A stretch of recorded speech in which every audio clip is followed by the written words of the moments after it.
Let's start with President Trump and how last year you said that, honestly, he would move away from many of the extreme positions of his campaigning, and also, his policies would result in 3% growth. You feel like you've got those pretty correct? Yeah, I do.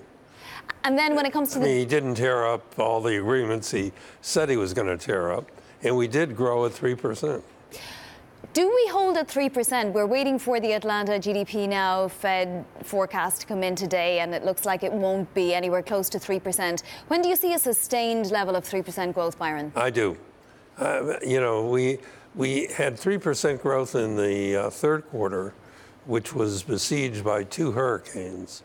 I think the underlying strength of the U.S. economy is very real.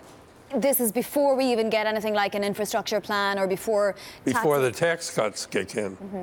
So at what point do we see something a lot greater than that then, if, as you say, tax cuts and deregulation are going to really press GDP growth higher? It's going to be hard for us to grow much more. I think we'll head toward 4, but I don't think we'll get there. When? Well, this year. OK, not at all. But you do see 4 Federal Reserve rate hikes all the same. Oh, yeah, I do see the Fed hiking rates, but I think the natural momentum of the economy is such that the economy will plow through it.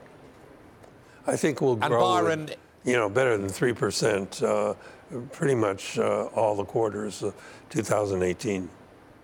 And Byron, you say that's good for the dollar, yes? I do. I believe the dollar, which has been in the doldrums for a couple of years now, is going to do better.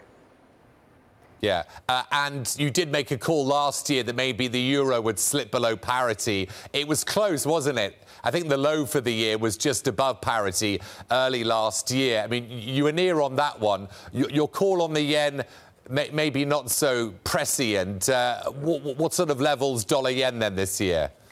Well, I think, right now the yen is 113. I think it can get to 120.